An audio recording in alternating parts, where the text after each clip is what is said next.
पिता परमात्मा को रिझाने के साथ इस वर्ग का प्रारंभ करते हैं। किसी भी एक आसन में बैठना है और कोई भी एक मुद्रा लगानी है। एक आसन, एक मुद्रा, मेरुदंड सीधा, गर्दन सीधी, नजर सामने, मन सहज। त्रिवार ओंकार का जप, 3 बार लंबा गहरा ओम का उच्चारण।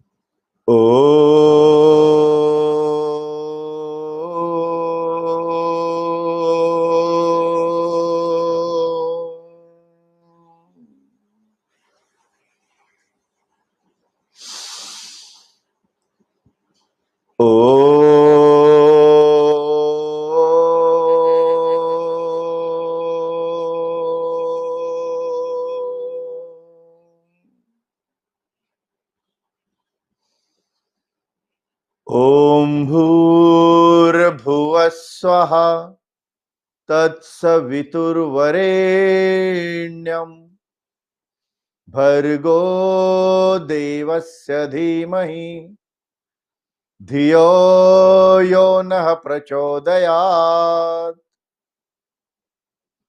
ओम त्र्यंबकं यजामहे सुगंधिं पुष्टिवर्धनम्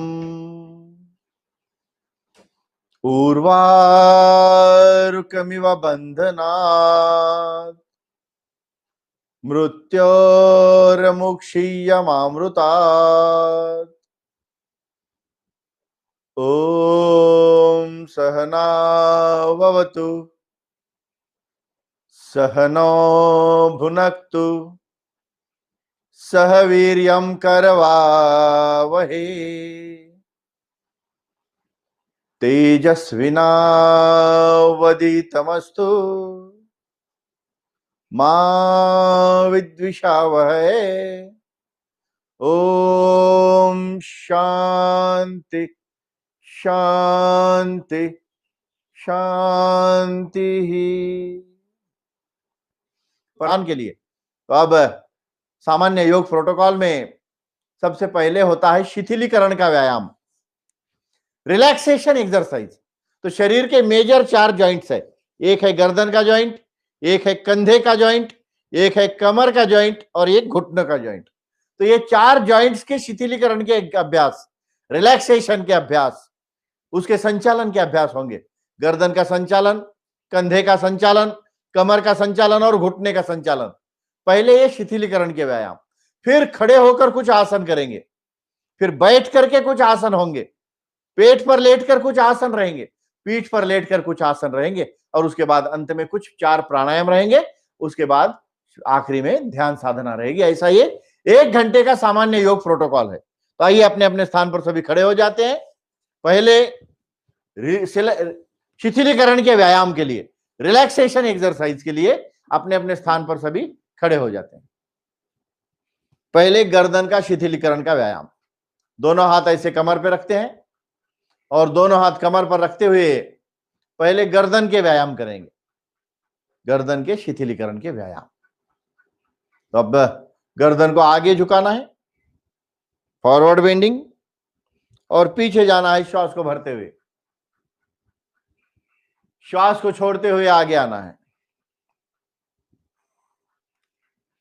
श्वास को भरते हुए पीछे,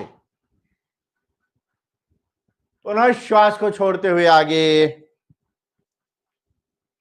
श्वास को भरते हुए पीछे, सामान्य। अब गर्दन को बाईं ओर देखना, ऐसे बाईं ओर मोड़ना है, गर्दन कंप्लीट बाईं तरफ देखना है, लेफ्ट साइड में, धीरे धीरे सामने।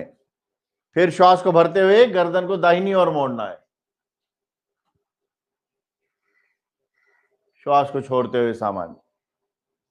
फिर श्वास को भरते हुए लेफ्ट साइड,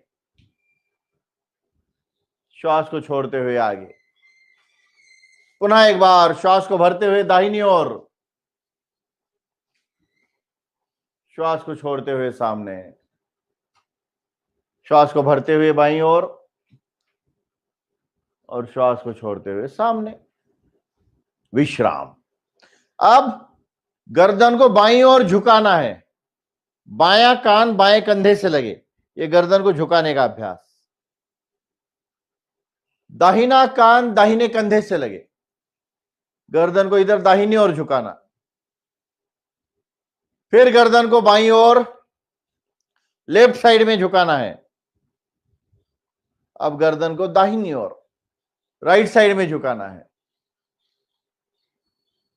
फिर गर्दन को डावी कड़े लेफ्ट साइड में झुकाना है। धीरे धीरे उजवी कड़े राइट साइड में झुकाना है। अपना कान कंधे से लगे, सामान्य। अब ग्रीवा संचालन, गर्दन को गोल घुमाना, आराम आराम से 3 चक्र आपको क्लॉकवाइज करने हैं, 3 चक्र एंटी क्लॉकवाइज करने हैं। कोई जल्दबाजी नहीं, कोई झटका नहीं, आंखें खुली रखेंगे आप और धीरे धीरे गर्दन का ये ग्रीवा चक्र करेंगे 3 बार क्लॉकवाइज। अब रिवर्स, उल्टा घुमाएंगे, एंटी क्लॉकवाइज 3 बार, विपरीत दिशा में, विरुद्ध दिशा से गर्दन को 3 बार घुमाना है।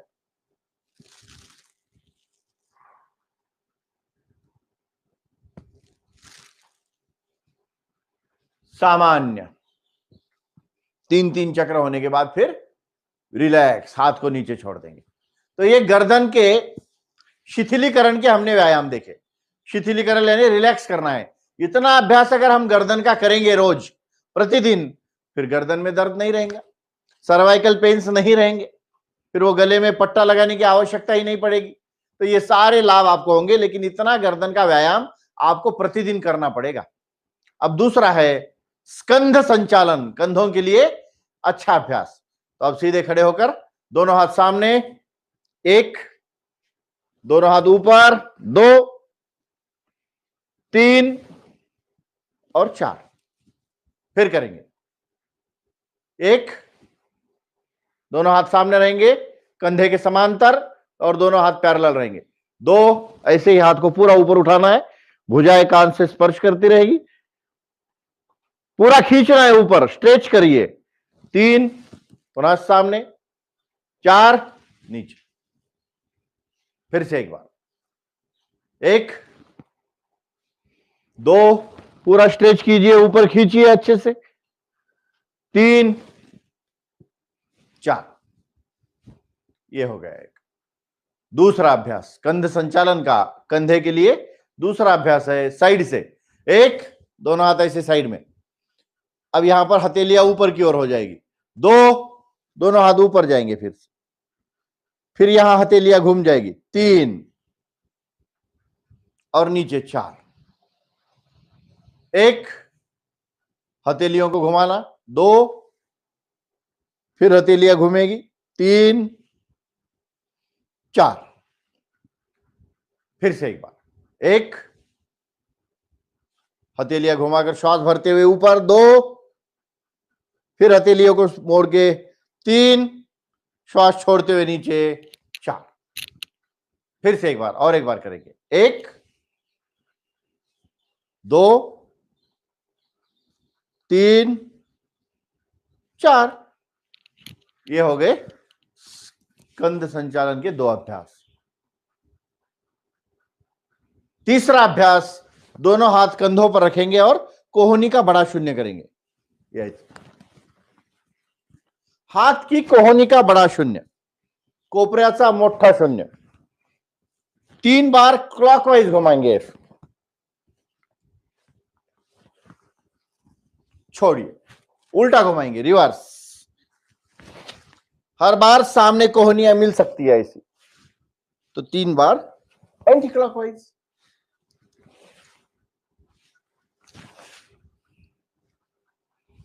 छोड़ दी। तो ये 3-4 अभ्यास हमने स्कंध संचालन के, कंधों के लिए किया। अब कमर के लिए, ऐसे ऊपर से नीचे आ रही, गर्दन का जॉइंट, कंधे का जॉइंट, कमर का और फिर घुटने का। तो अब कमर के लिए जो अभ्यास है, उसमें दोनों हाथ सामने, स्ट्रेट रखेंगे और श्वास को भरते हुए बाईं ओर से पीछे,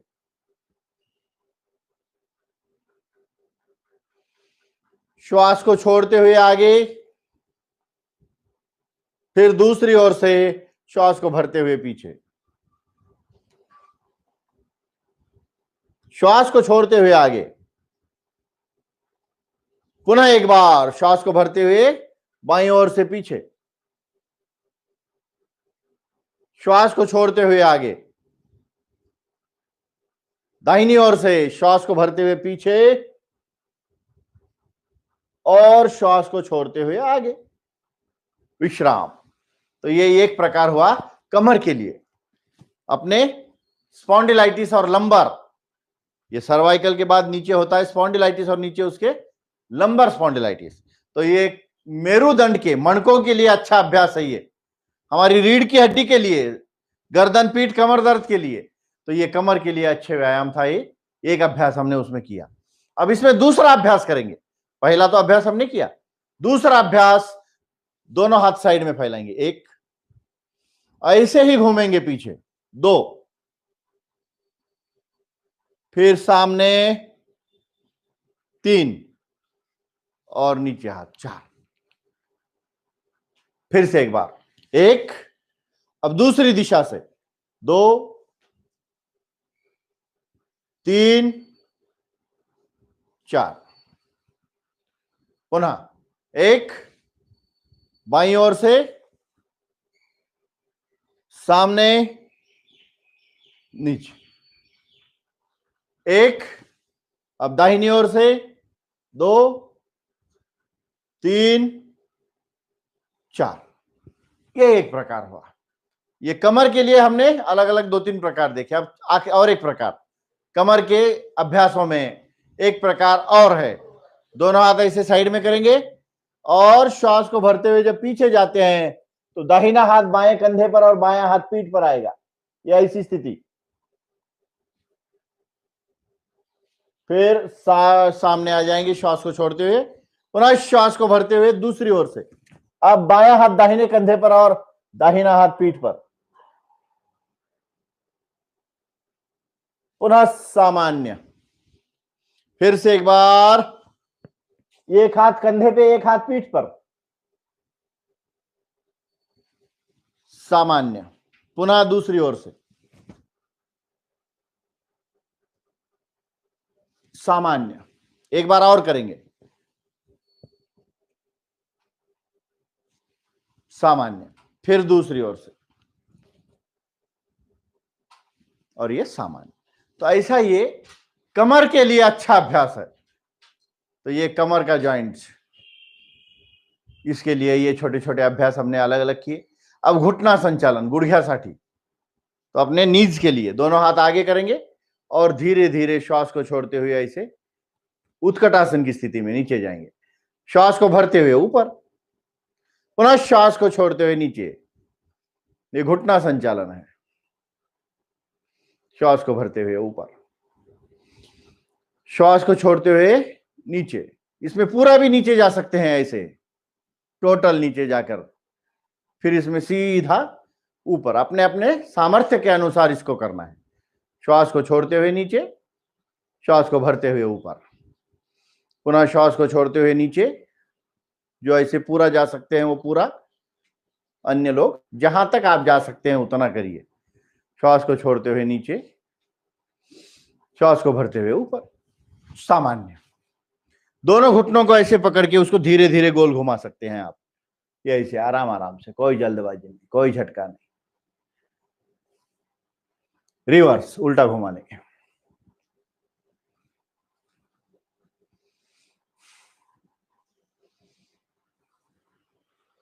विश्राम। अब खड़े होकर करने वाले 5 आसन हैं।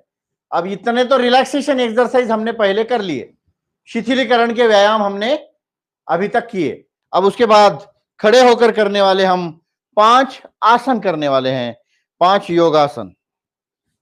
यहां पर आपके गूगल मीट के साथ साथ यूट्यूब लाइव भी चल रहा है और फेसबुक लाइव भी चल रहा है। तो आपके सभी दर्शकों का मैं इस कॉमन योग प्रोटोकॉल के कार्य में बहुत स्वागत करता हूं। और ये पूर्ण रिकॉर्डेड वीडियो है, इसको आप बाद में भी हमारे YouTube चैनल पर देख सकते हैं। आइए, खड़े होकर करने वाले 5 आसनों में पहला आसन है ऊर्ध्व ताड़ासन। तो ये ताड़ासन है। ऊर्ध्व इसलिए कहते हैं कि दोनों हथेलियां ऊपर इंटरलॉक कीजिए, हथेलियों का रुख ऊपर की ओर, इसीलिए इसको ऊर्ध्व कहते हैं। दोनों हाथ को ऐसे ऊपर खींचेंगे, स्ट्रेच कीजिए, फिर पंजे के ऊपर भार, एड़ियों को पूरा ऊपर उठाइए, खींचिए पूरा ऊपर,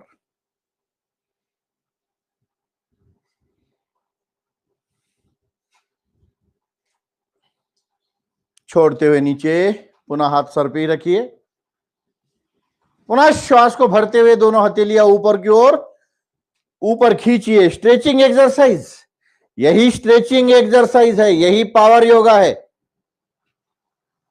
और यही एंटी एजिंग योगा है।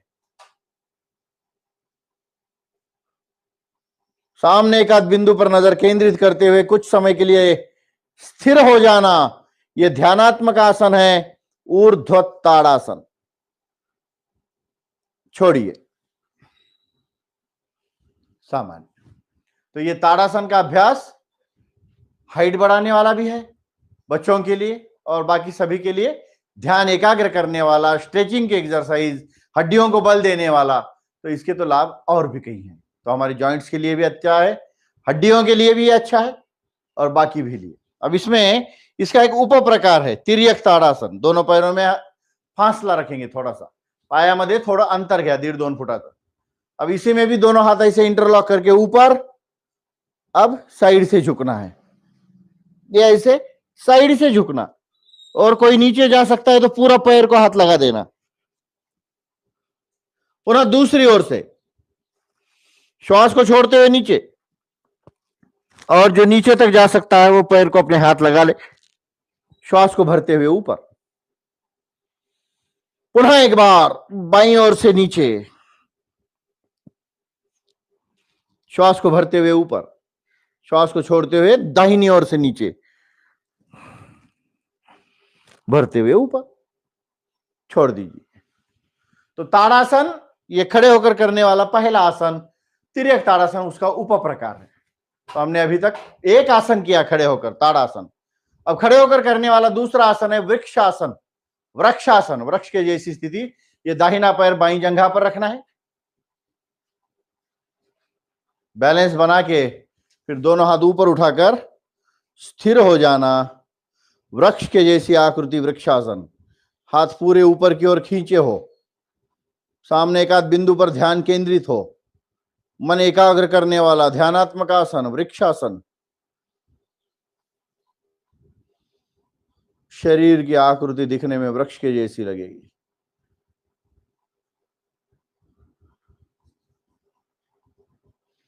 कुछ देर तक उसमें स्थिरता लेने का प्रयत्न करना, स्थिर हो जाना। स्थिरम सुखम आसनम, लंबे समय तक एक स्थिति में स्थिर हो जाना, उसी का तो नाम आसन है।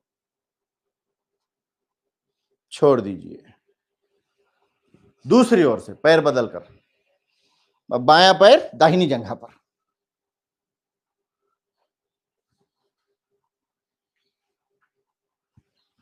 फिर दोनों हाथ को ऊपर उठाकर ऊपर की ओर खींचना।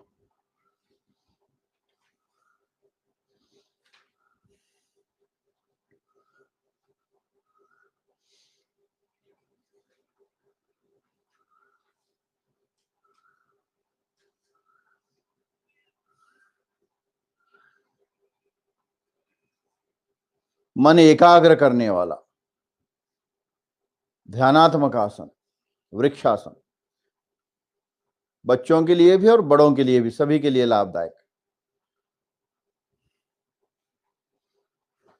धीरे धीरे आसन में ठहरने का टाइमिंग बढ़ाना है। छोड़ी। तो आसन के अंदर जितना समय धीरे धीरे बढ़ाएंगे आप, पहले 30 सेकेंड, 15 सेकेंड से शुरू कीजिए, 30 सेकेंड, फिर आधा, 1 मिनट, ऐसे करते करते आपको 2 मिनट अगर आप एक आसन में रह गए तो वो आसन की आपको सिद्धि प्राप्त हो जाती। तो ये 2 मिनट के लिए एक आसन में जाने का अभ्यास करना है। अब अगला आसन करेंगे खड़े होकर करने वाला तीसरा, अर्धचंद्रासन।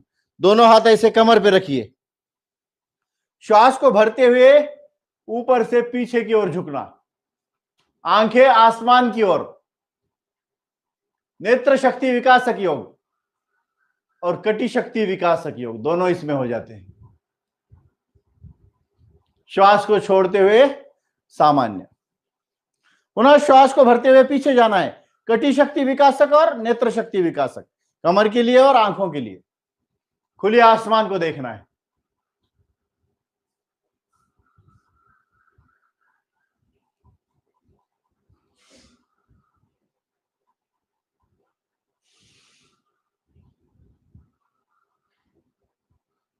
श्वास को छोड़ते हुए सामान्य, पुनः एक बार करेंगे। श्वास को भरते हुए पीछे,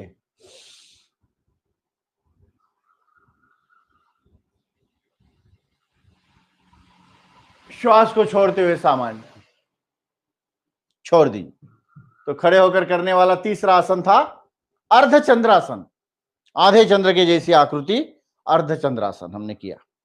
अब खड़े होकर करने वाला चौथा आसन है पाद हस्तासन। पैर को अपने हाथ लगाना है, हाथ ऐसे ऊपर को उठाइए और श्वास को छोड़ते हुए अपने हाथ अपने पैर को लगाना, पाद हस्तासन। श्वास को भरते हुए ऊपर, जिसको कमर दर्द है, पीठ का गर्दन का दर्द है, वो आगे नहीं झुकना, ये सावधानी ध्यान रखना। कमर पीठ गर्दन दर्द वाले आगे झुकने के अभ्यास ना करें। श्वास को छोड़ते हुए फिर नीचे,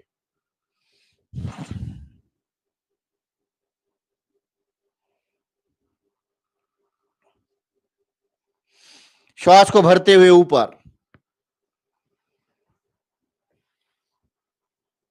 पुनः श्वास को छोड़ते हुए नीचे,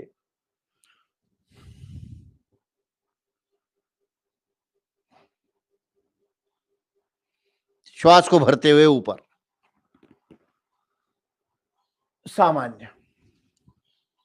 तो ये हमने चौथा आसन खड़े होकर करने वाला किया, पाद हस्तासन। पहला आसन था ताड़ासन, दूसरा वृक्षासन, तीसरा अर्धचंद्रासन और चौथा था ये पाद हस्तासन। अब पांचवा आसन जो खड़े होकर करने वाला है वो त्रिकोणासन। दोनों पैरों में अंतर, दोनों हाथ साइड में रहेंगे। अब बायां हाथ बाएं घुटने पे और दाहिना हाथ ऊपर कान से। अब इस हाथ को ऐसे ऊपर भी रख सकते हैं सीधा, ये भी त्रिकोणासन है। और हाथ को जमीन को समांतर करना, ये भी त्रिकोणासन है। ये दोनों त्रिकोणासन है, सामान्य। फिर दूसरी ओर से करेंगे, दोनों हाथ साइड में, दाहिना हाथ दाहिने घुटने पर, धीरे धीरे हाथ नीचे टखनी तक जाएगा। ऊपर वाला हाथ एक तो ऊपर रखिए या जमीन को समांतर रखिए, दोनों भी त्रिकोणासन ही है, सामान्य। पुनः एक बार करेंगे, दोनों हाथ साइड में फैलाकर पहले बायां हाथ बाएं घुटने पे और धीरे धीरे नीचे जाना। ऊपर वाला हाथ जमीन को समांतर भी करते हैं तो भी ये त्रिकोणासन है, और इसको ऊपर रखते हैं तो भी ये त्रिकोणासन ही कहलाता है। फिर सीधा दूसरी ओर से दाहिना हाथ दाहिने घुटने पर और नीचे जाना है। ऊपर वाला हाथ जमीन को समांतर रहे या ऊपर की दिशा में रहे, ये त्रिकोणासन कहलाता है। छोड़िए, विश्राम। तो ये खड़े रहकर करने वाले हमने 5 आसन किए। अब बैठकर करने वाले कुछ आसन करेंगे।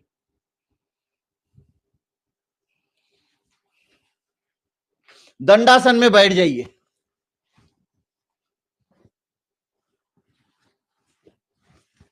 दोनों पैर सामने, दोनों हाथ कमर के पास, रीढ़ की हड्डी सीधी, नजर सामने।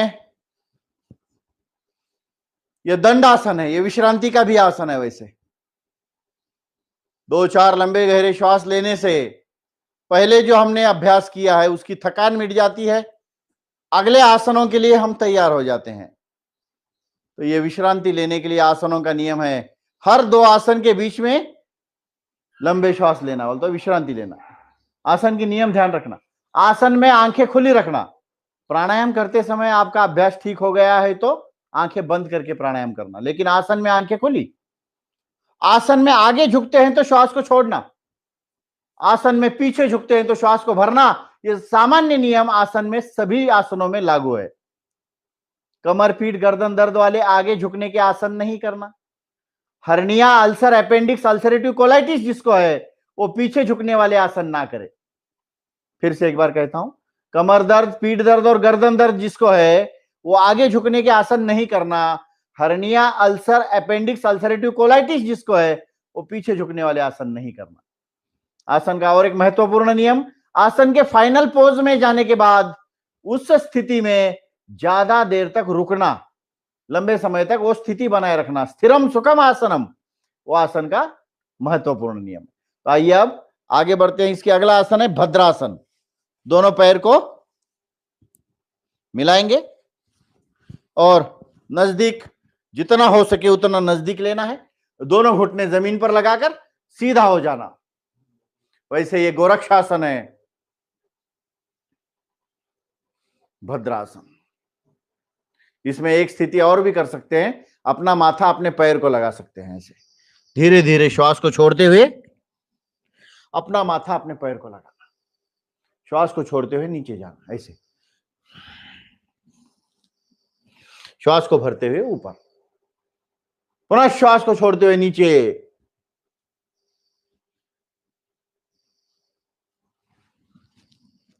श्वास को भरते हुए ऊपर, छोड़ दीजिए।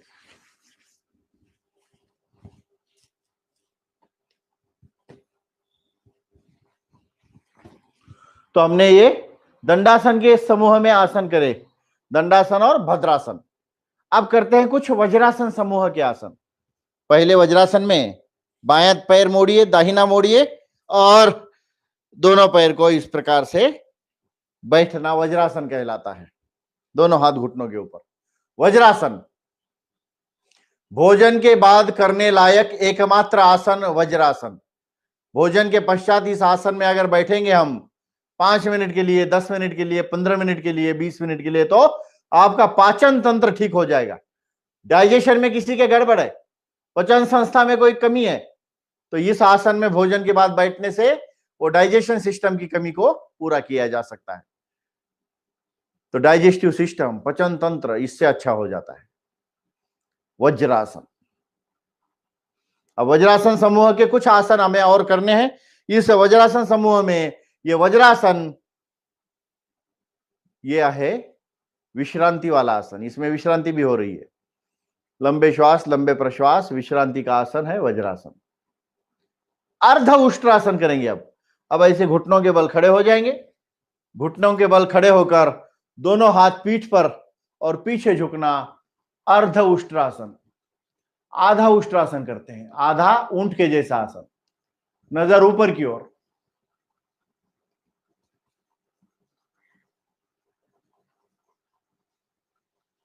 ग्रीवा शक्ति विकासक और नेत्र शक्ति विकासक, साथ में कटी शक्ति विकासक योग। ग्रीवा, नेत्र और कमर की शक्ति को बढ़ाने वाला आसन, कमर पीठ गर्दन दर्द में लाभदायक आसन, अर्ध उष्ट्रासन। धीरे धीरे सामान्य, श्वास को छोड़ते हुए, पुनः श्वास को भरते हुए पीछे जाना है।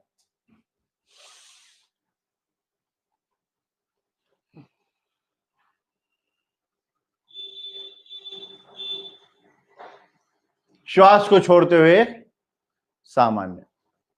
अब इसी में करेंगे पूर्ण उष्ट्रासन। पूरा उष्ट्रासन करते समय दाहिना हाथ पूरा ऊपर से घुमाकर दाहिने पैर की एड़ी पर, बायां हाथ बाएं पैर की एड़ी पर, और गर्दन पीछे, नजर सामने, आंखें खुली, ऊपर की ओर देखना, ऊंट के जैसी स्थिति, उष्ट्रासन।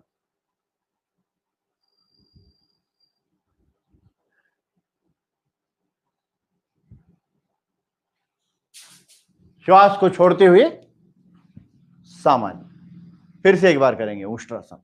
इसमें 2 प्रकार से कर रहे हैं। पैरों को एक बार पंजों के ऊपर उठाया था, अब सीधा नीचे। अब ऐसा दाहिना हाथ दाहिने पैर की एड़ी पर, बायां हाथ बाएं पैर की एड़ी पर और पीछे देखना, पूर्ण उष्ट्रासन।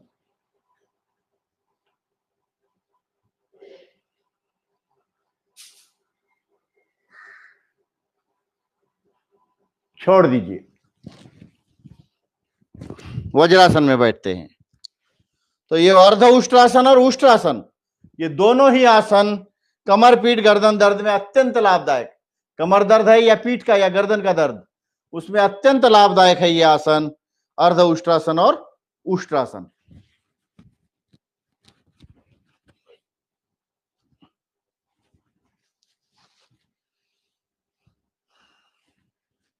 अब इस वज्रासन समूह में अगला आसन है उत्थान मंडूकासन। दोनों पैरों में ऐसे फासला रखेंगे, दोनों घुटने फैला देंगे। अब दाहिना हाथ जाएगा बाएं कंधे पर और बायां हाथ जाएगा दाहिने कंधे पर। ऊपर को देखना, उत्तान मंडूकासन।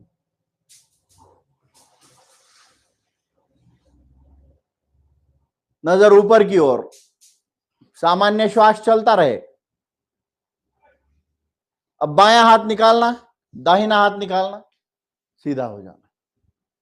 पुनः एक बार करेंगे। पैरों में घुटनों में फासला रहेगा, गुड़घ्या मध्य अंतर। दाहिना हाथ ऊपर उठाकर ऐसे बाएं कंधे पे और बायां हाथ ऊपर उठा के दाहिने कंधे पे, ऊपर को देखना। ये उत्थान मंडूकासन है।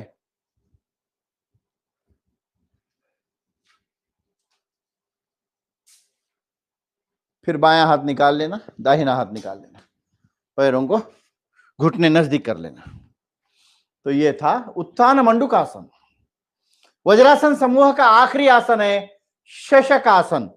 दोनों हाथ ऊपर, श्वास को छोड़ते हुए धरणी माता का वंदन, मातृभूमि को प्रणाम, नतमस्तक हो जाना।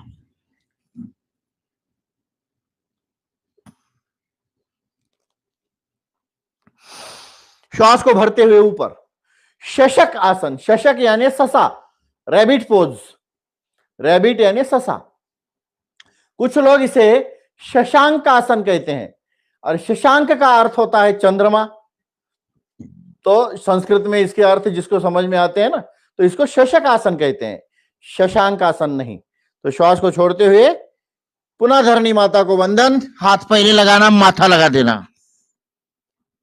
पहले हाथ उठाना, फिर अपना माथा उठाना, छोड़ दीजिए सामान्य रूप से। अब वज्रासन को छोड़ देंगे।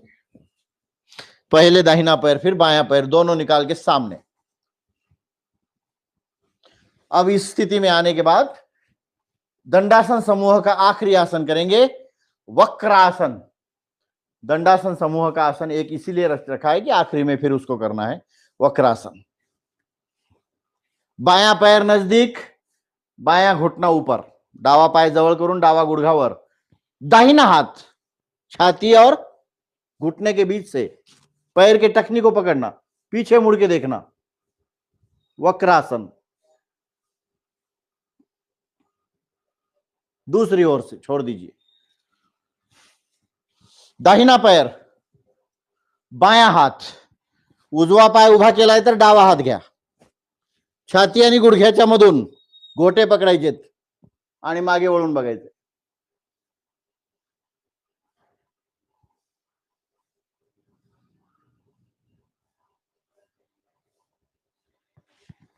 छोड़ दीजिए। अब बैठकर करने वाले ये आसन पूरे हुए। अब करते हैं मन सहज और पहला प्राणायाम करेंगे कपाल भाती प्राणायाम। तो कॉमन योग प्रोटोकॉल में 4 प्राणायाम है, कपाल भाती, अनुलोम विलोम, भ्रामरी और शीतली। तो इन प्राणायामों को करेंगे। पहले कपाल भाती प्राणायाम, पेट को धक्का देना, श्वास को बाहर फेंकना, गर्दन सीधी रहेगी, रीढ़ की हड्डी सीधी रहेगी,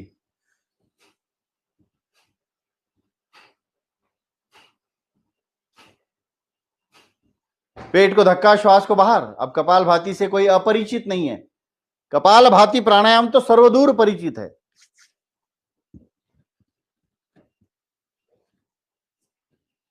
पहले इस पर कई विवाद हुए कि कपाल भाती प्राणायाम नहीं है, ये तो शुद्धि क्रिया है, या तो ये षटकर्म में आता है। तो कोई बात नहीं, तुमको जो समझना है समझिए।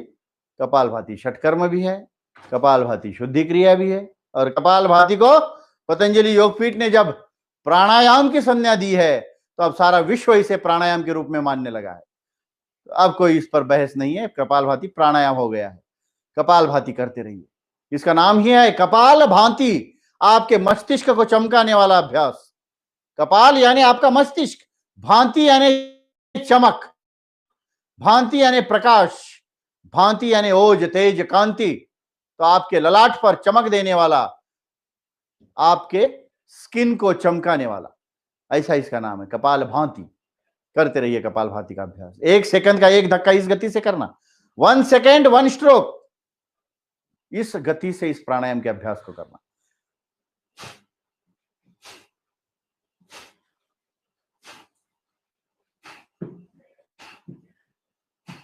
अब जिसका अभ्यास कई वर्षों का है, जिन्होंने इसमें निरंतरता साध्य की है, ऐसे व्यक्ति सुनते भी जाइए आंखें और बंद करके करते भी जाइए। बाकी लोगों को जिसको अभ्यास अभी सीखना है वो आंखें खुली रख के सीखना। पहले अभ्यास को सीखना विधिवत। योग को 6 भागों में सीखना है, विधि उसका मेथड मालूम होना चाहिए, कैसे करना है कैसे नहीं करना है, ये सब बातें थ्योरी उसकी मेथड पता होनी चाहिए, ये पहली बात। दूसरा, टाइमिंग, समय की निरूपणता, विधि, समय। तीसरी बात है संकल्प। योग के समय हमेशा शुभ संकल्प, हमेशा शिव संकल्प। तन्मय मनः शिव संकल्पमस्तु, तन्मय मनः शिव संकल्पमस्तु। हे प्रभु, पुण्य का अखंड प्रवाह मेरे भीतर बहता रहे, 24 घंटे निरंतर मैं उस पुण्य के प्रवाह में जीऊं। बस इस शुभ संकल्प के साथ योग करना, इस शिव संकल्प के साथ योग करना। फिर आता है उसका वैज्ञानिक दृष्टिकोण, विधि, समय, संकल्प, वैज्ञानिक दृष्टिकोण। साइंटिफिकली क्या लाभ देता है प्राणायाम? आज तक योग के ऊपर जितने रिसर्च पेपर पब्लिश हुए उसमें 90% पतंजलि योगपीठ का योगदान है। तो इतना योगदान पतंजलि योगपीठ, परम पूज्य स्वामी रामदेव जी महाराज और उनके पुरुषार्थ से कई साइंटिस्ट इसमें लगे हैं, कई वैज्ञानिक इसमें जुड़े हैं, इसके माध्यम से यह काम हो रहा है। करते रहिए आप कपालभाति प्राणायाम। तो इसका साइंटिफिक एविडेंस क्या है? तो इसका साइंटिफिकल बेस ऐसा है कि ये आपकी रिप्रोडक्टिव सिस्टम ठीक करता है, पुनरुत्पादन संस्था जिसको प्रजनन संस्था कहते हैं,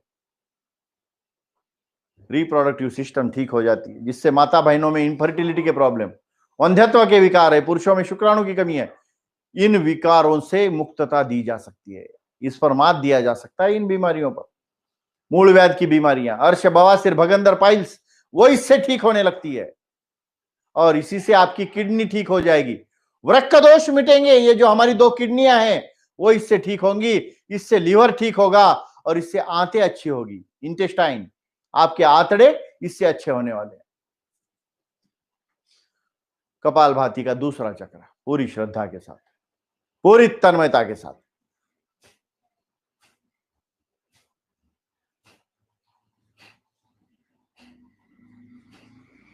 गर्दन सीधी रहेगी। 5वीं बात, उसके लाभ, विधि, समय, संकल्प, वैज्ञानिक दृष्टिकोण, लाभ और मर्यादा। तो 5वीं बात है उसके होने वाले फायदे। डायबिटीज जैसी बीमारी समूल नष्ट हो सकती है। बीमारी को कंट्रोल करना दुनिया के दूसरे चिकित्सा शास्त्र देख रहे हैं, लेकिन बीमारी को क्यूर करना योग शास्त्र जानता है। हमें बीमारी को क्यूर करना है, समूल नष्ट। कपालभाति आपके संपूर्ण इंबैलेंस को बैलेंस कर देता है। असंतुलन का नाम रोग है, संतुलन का नाम योग है। What is a disease? बीमारी क्या है?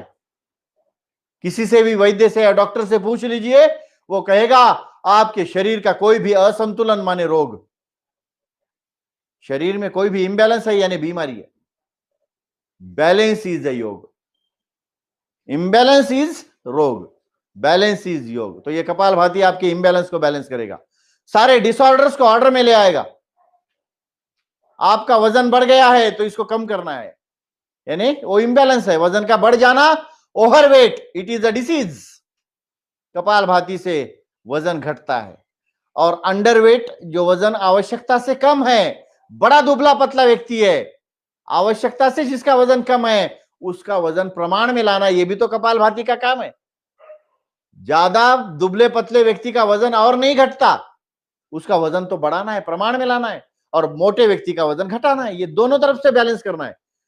ज्यादा वाले का वजन घटाना है, कम वाले का प्रमाण में लाना है, उसके ऊंचाई के हिसाब से, उसके हाइट के हिसाब से उसका वेट बनाना, ये कपालभाति का काम। ये तो एक उदाहरण हुआ। किसी का ब्लड प्रेशर ज्यादा हो गया है, हाई बीपी, तो कपालभाति से वो नॉर्मल पर आएगी। और किसी की लो बीपी है, आवश्यकता से कम हो गई है, तो उसको भी नॉर्मल पे लाना है। किसी का शुगर लेवल बढ़ गया है, डायबिटीज, शक्कर की बीमारी, मधुमेह का रोग, इंसुलिन के अभाव से डायबिटीज होता है, तो शरीर में इंसुलिन बनने का प्रमाण कम हो जाता है, तो उसके अंदर से फिर वो मधुमेह की बीमारी कहलाती है, डायबिटीज कहलाती है, शुगर का लेवल बढ़ जाता है अपने रक्त के अंदर। कपालभाति प्राणायाम से वो ठीक होगा, क्योंकि ये सीधा पैंक्रियाज को लाभ दे रहा है। हमारे नाभि के आसपास हमारा आग्नेयाशय है, पैंक्रियाज, जो एक्टिवेट हो जाने से इंसुलिन अंदर से बनेगा।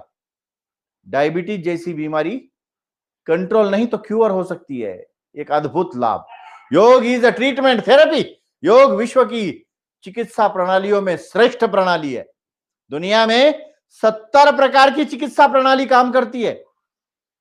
ट्रीटमेंट थेरेपी यानी पेशेंट को, मरीज को ठीक करना, उसको चिकित्सा प्रणाली कहते हैं। और योग अव्वल स्थान की चिकित्सा प्रणाली है। एक नंबर की चिकित्सा प्रणाली अगर कोई है तो योग है। फिर आयुर्वेद है, एलोपैथी है, होम्योपैथी है, यूनानी है, प्राकृतिक चिकित्सा है जिसको निसर्गोपचार कहते हैं, और एक्यूप्रेशर, एक्यूपंक्चर। ये 7 पैथियां आगे होके काम कर रही है 70 पैथियों में, उसमें योग अव्वल स्थान पे। कपालभाति का अंतिम आवर्तन करेंगे पूरी श्रद्धा के साथ। 6वीं बात, मर्यादा। विधि, समय, संकल्प, वैज्ञानिक दृष्टिकोण, लाभ और मर्यादा, इन 6 बातों में सीखना है ना हमको योग। तो इसकी मर्यादा यह है कि किसी का बड़ा ऑपरेशन हुआ है तो कपालभाति 6 महीने तक ना करे। माताओं बहनों ने गर्भावस्था में, मासिक धर्म में ना करे इसको। बाकी जिसको भी हृदय विकार, ब्लड प्रेशर, हाइपरटेंशन, डिप्रेशन है, वो आराम आराम से करे, ज्यादा जल्दबाजी या झटका नहीं देना है। हर्निया, अल्सर, अपेंडिक्स वाले ना करे, या करना ही है तो योग्य योग मार्गदर्शक की सलाह से करे। तो ये इसके प्रिकॉशनरी मेजर्स, मर्यादा कहलाती है। तो ये ध्यान रखना इन बातों को। कपालभाति आपकी बायोकेमिस्ट्री नॉर्मल करता है, संपूर्ण शरीर का जैव रसायन सामान्य करना। यानी किसी का हेमोग्लोबिन कम हो गया है तो हेमोग्लोबिन बढ़ाना है, किसी के प्लेटलेट घट गए हैं तो प्लेटलेट बढ़ाने हैं, डब्ल्यूबीसी, आरबीसी कम हो गए हैं तो आपके लाल रक्तपेशी और सफेद रक्तपेशी बढ़ाने हैं, तो ये कपालभाति करेगा। और किसी का कोलेस्ट्रॉल बढ़ गया है तो कोलेस्ट्रॉल कम करना है, चर्बी बढ़ गई है शरीर में, अंदर के ब्लॉकेजेस हो गए हैं तो इसको कम करना है। ट्राइग्लिसराइड बढ़ गया है तो कम करना है। यूरिक एसिड बढ़ गया है जिससे जॉइंट पेन हो रहे हैं, यूरिक एसिड बढ़ने से आपके संधिवात की बीमारियां बढ़ रही है, तो यूरिक एसिड इससे कम हो जाएगा। T3, T4, TSH, थायराइड के लेवल गड़बड़ हो रहे हैं तो इससे TSH कम हो जाएगा, थायराइड की समस्या मिटेगी। एक ना अनेक, एक वाक्य में कह दिए, बायोकेमिस्ट्री को नॉर्मल करना कपालभाति है, बायोकेमिस्ट्री नॉर्मल हो जाती है। अद्भुत लाभ। कपालभाति के प्राणायाम को यहीं पर विराम देते हैं, विश्राम। दूसरा प्राणायाम है अनुलोम विलोम प्राणायाम। अनुलोम विलोम प्राणायाम करेंगे। अंगूठे से दाहिना नासिका बंद, बाईं ओर से श्वास को लेना, बाईं बंद करके दाहिनी से छोड़ना, अनुलोम। फिर दाहिनी से लेना, अंगूठे से दाहिनी बंद करके बाईं ओर से छोड़ना, विलोम। लेफ्ट से लिया, राइट से छोड़ा, अनुलोम। राइट से लिया, लेफ्ट से छोड़ा, विलोम। अनुलोम विलोम करते रहिए। एक भजन का आनंद लेंगे आप, लंबे लंबे श्वासों के साथ, पूरी श्रद्धा के साथ, एक लय होकर तन्मयता से योग करते रहे, आनंद लेंगे एक भजन का। श्रद्धा रखो जगत के लोगों, अपने दीनानाथ पर,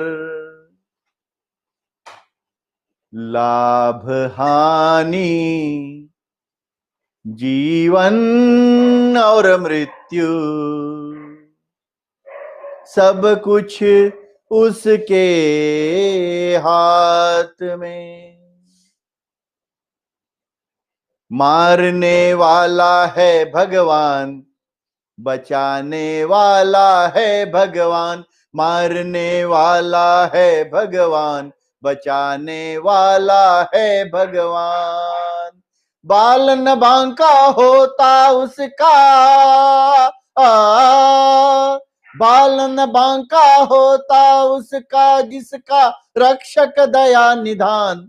मारने वाला है भगवान, बचाने वाला है भगवान।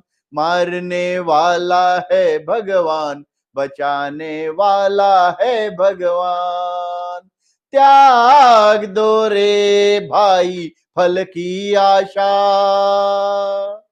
स्वार्थ बिना प्रीत जोड़ो।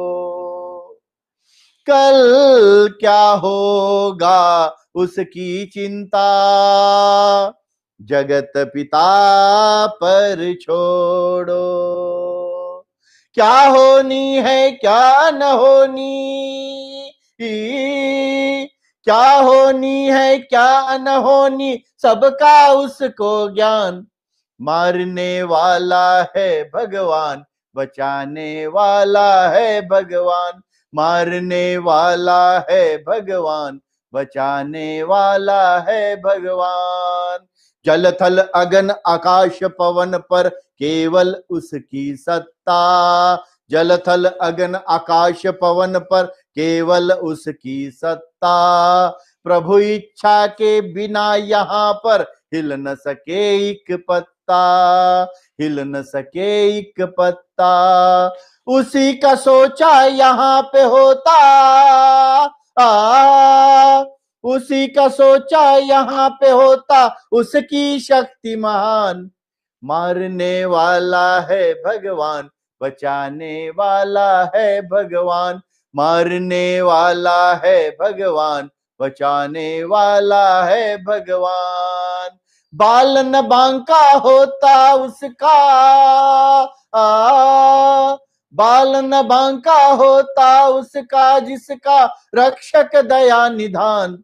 मारने वाला है भगवान, तारने वाला है भगवान।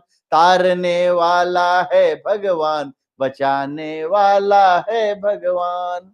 मारने वाला है भगवान, बचाने वाला है भगवान। करते रहिए अनुलोम विलोम का अभ्यास। अनुलोम विलोम का दूसरा और अंतिम आवर्तन पूरी श्रद्धा के साथ। धन्यवाद। तो अनुलोम विलोम का यह अभ्यास आपके संपूर्ण शरीर में सर्कुलेटरी सिस्टम ठीक कर देता है।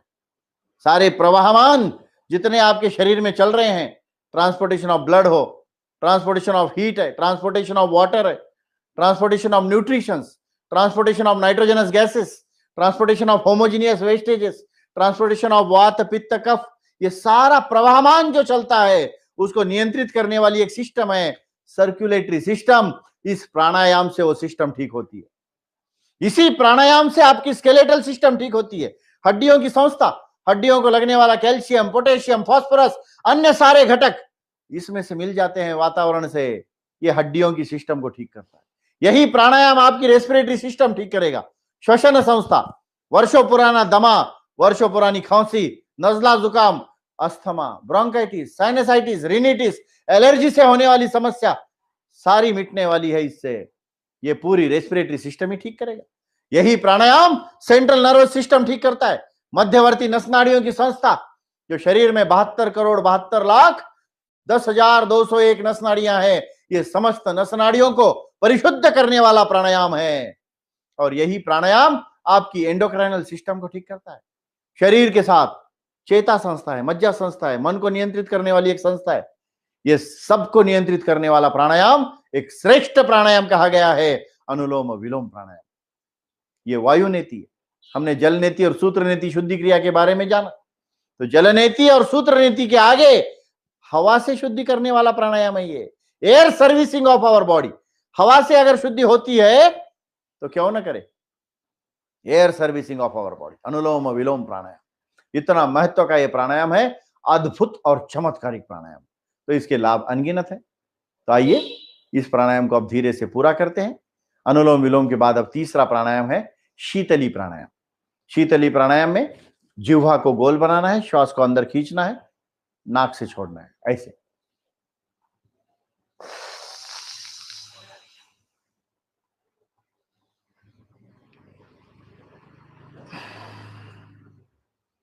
जिह्वा का गोल पाइप बनाना, उसमें से हवा को खींचना और नाक से फिर छोड़ना। कुछ देर के लिए अंदर पहले लेने के बाद रोक देना।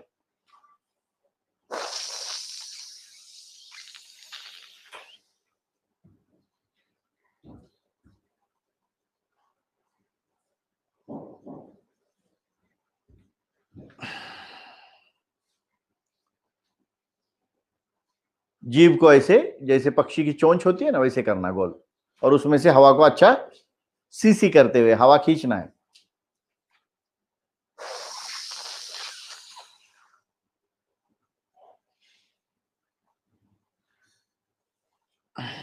शरीर में ठंडकता का एहसास दिलाने वाला प्राणायाम शीतली प्राणायाम।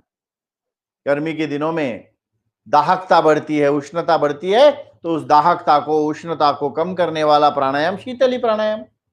शरीर के अंदर जो गर्मी है उसको कम करना है, उष्णता को कम करना है, आपकी दाहकता कम करनी है, जलन कम करनी है, तो ये प्राणायाम अत्यंत महत्वपूर्ण है। प्यास लगी है, पानी नहीं मिल रहा, तो ये प्राणायाम कर लीजिए, अपने आप पानी की प्यास बुझ जाएगी। ये वातावरण से पानी बनाने का विज्ञान है इसके पीछे।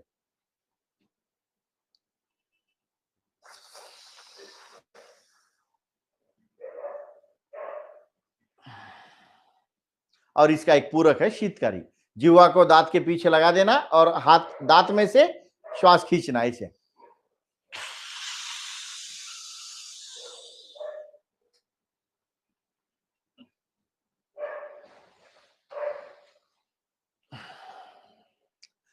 दांत के अंदर से जिह्वा को पलटी लगाना है, दांत के रेशे में से हवा खींचनी है।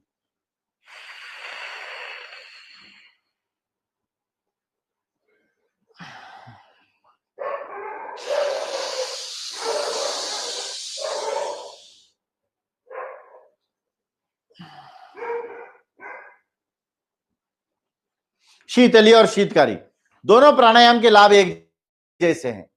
शीतली प्राणायाम में और शीतकारी में दोनों के लाभ जैसे एक, उसको शरीर में ठंडक दिलाने वाला प्राणायाम कहते हैं, या शरीर के अंदर की दाहकता उष्णता कम करने वाला प्राणायाम कहते हैं। चलिए अब इस प्राणायाम को यहीं पर विराम देते हैं। अगला और आखिरी प्राणायाम है भ्रामरी प्राणायाम। भ्रामरी यानी भ्रमर के जैसा गुंजन करना। भ्रमर यानी भूंगा, भूंग्यासारखं गुंजन करने। अंगूठे से कान का दरवाजा बंद, पहली उंगली माथे पर, 3 उंगलियां आंखों पर, नाक से भ्रमर ध्वनि करेंगे भ्रामरी प्राणायाम।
ध्यान योग।